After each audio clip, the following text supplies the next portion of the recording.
What's up guys, I'd love to share with you a very simple and aggressive way to handle the Evans Gambit.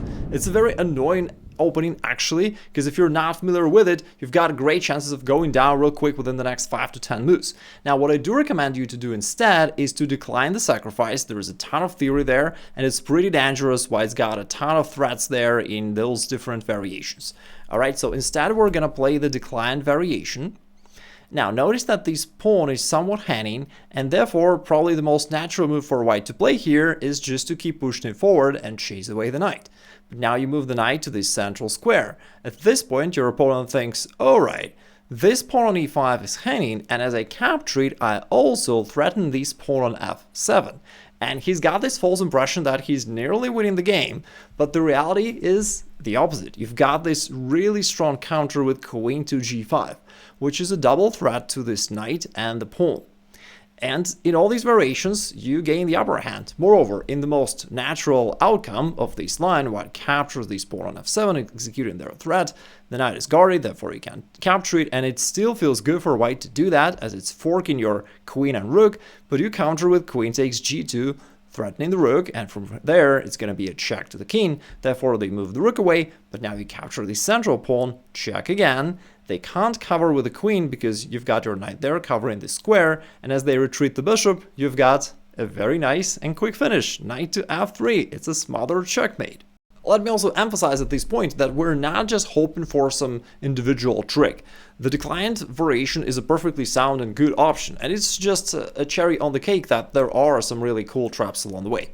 Anyways, we go here, and as he goes pawn b5, knight to d4, we land our knight to this nice central square. If white captures, we counter with queen to g5 with this double attack. So far with covered, knight takes f7, which is totally bad. White is just losing a terrific game after that.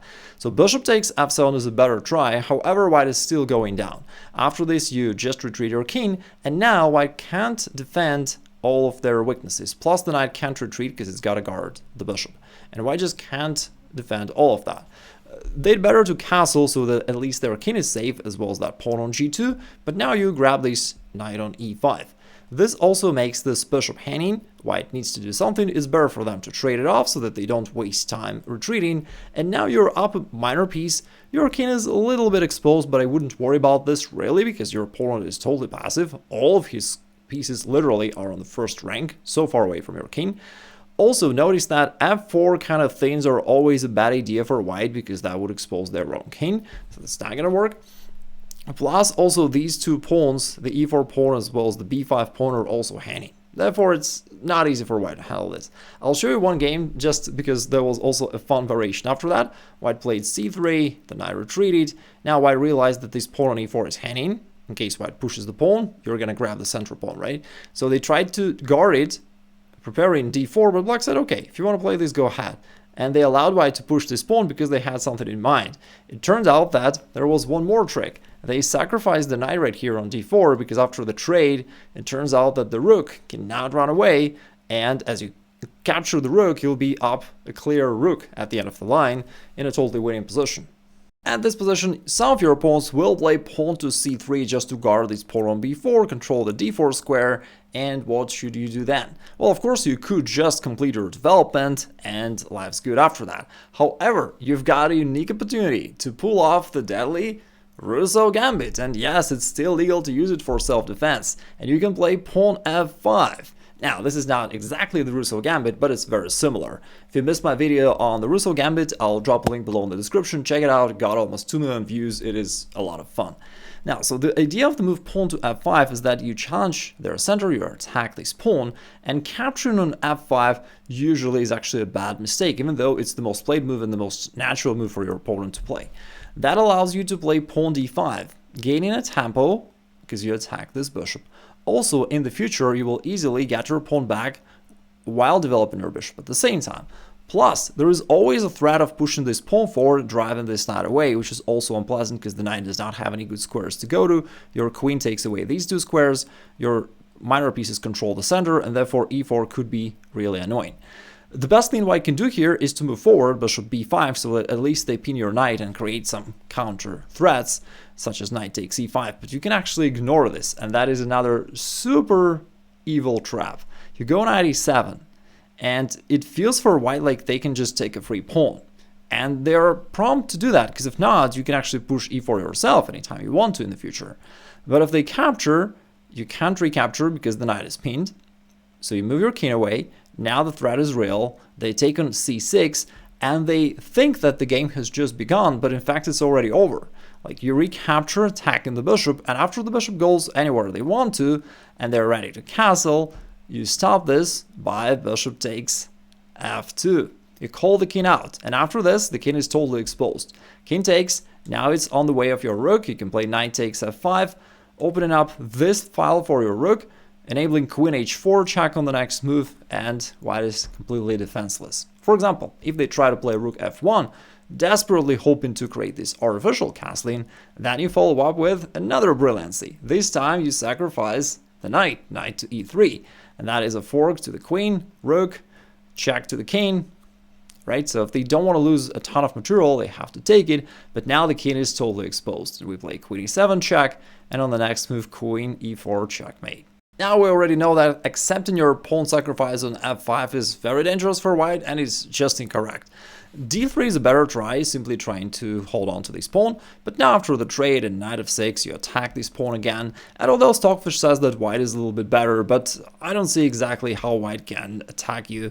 Like, temporarily you can't castle because of this bishop, but you can play d6, queen e7, bishop e6 and trade it off.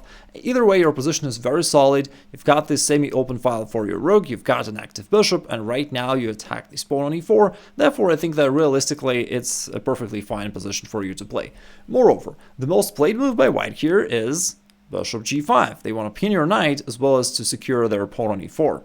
However, you just replace the moves, and you first play bishop takes f2, calling the king out, and after this you follow up with knight takes e4. But this time, this is a check to the king. Therefore, they have no time to grab your queen.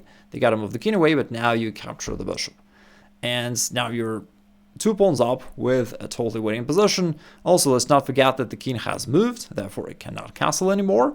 And after this, you threaten something like queen e3 or queen h4, hitting the king, the bishop, this pawn on g2, and you're just 2 pawns up, right? So you should be totally winning here.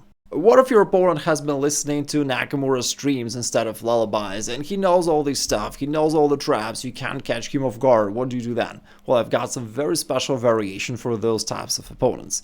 But before we get into this, just real quick, let me mention that if they ever try a4 move, trying to capture your bishop, of course you should not allow that, but there is a very simple solution. You just play a5 yourselves, and now if they capture, they're going to split up their pawns, and that's bad. If they push forward with b5, then you go knight d4, and basically that transitions to the main line we talked about before. If they capture here, you go queen g5, and the fact that we included these moves pawn a4, a5 doesn't change anything. We still go into the main line of our trap, and we win the game. A more solid try for white is to play b5 first, but after knight to d4, certainly not to capture this pawn, because that basically loses the game for white. So instead they could trade knights, and after bishop d4 hitting the rook, they play c3, you drop the bishop back, and now pawn to d4. And at this point, you gotta be a little bit careful, because it looks like white is getting the center, they're attacking you. If you bring the knight out, they can actually capture this pawn, like the early bird catches the pawn, all that stuff. White feels good. What do you do then? Well, there is a very surprising move which I love so much. It is a move pawn d5, and I really gotta enter 2 exclamation marks here. The move is so controversial and just so good. White can capture the knight, the pawn en passant, or this pawn on d5, but in all these lines, you've got a great position. So this is really the trap you can use against Magnus Carlsen. It should work. Now, what can they do? If they take the knight, let's start from there. You just recapture. And now, it turns out that you're threatening Scholar's checkmate with queen takes f2, because you've got the bishop right here. And if they want to stop this, then they have to give up the bishop. And as a result of that, you got just a great position. You've got 2 bishops, you can develop, play rook d8, castle, life's good. White has nothing apart from, just a bunch of pawn weaknesses. All right, let's take it back. What else can they do? If they are familiar with en passant, they can capture this one. But now you recapture on e4, and from here we double attack the pawn on f2. If they castle, you do the same, and now you want to capture this pawn on d6, either with a knight or with a queen, with a great position. Again, all these pawns on the queen side are kind of weak for white, But if they say, okay, let me just trade it off by playing pawn takes c7, then you've got another unexpected surprise. Instead of recapturing the pawn anyhow, you take the pawn, but the other one, bishop takes f2. And that's another unpleasant surprise that wins the game. They can't capture it because that would drop the queen on d1. Therefore, the only move they have is king h1. But now the king is cornered, and you can follow up with queen h4, threatening knight g3 checkmate, because the pawn will be pinned, and that would actually be a checkmate, and white has no sufficient defense. They have to give up a ton of material to stop this. Finally, if they take the other pawn on d5, then you continue with knight to g4. This time you still hit this pawn on f2, and after they castle, you play queen h4. That's one of the common attacking patterns that actually works across different openings, and now you just overpower white. You've got way too much firepower against these two pawns on f2 and h2. Queen h2 is the main threat, because it's checkmate in one. They gotta move this pawn, but then bishop takes f2, check, and they have to either give up the rook, and then this pawn on e5, or if they move here, then there is a beautiful follow-up queen g3, and you've got this sneaky checkmate on h2. Now the bishop covers the knight, therefore white can capture it with a queen. If they capture it with a pawn, then you just slide back to h4, but this time with a checkmate. At this point, you may be thinking, Igor, there's no way I remember all that stuff. Neither do I. But luckily, we're not computers, and there is no need to do that. We need to understand how to find good attacking moves, and then you carry on that knowledge for any openings that you play. And I've got a dedicated masterclass that you can access by clicking up there or somewhere below in the description, where I share with you how you can think so that you find those proper moves, especially in an opening phase. So check this out, and then hopefully things will be much easier.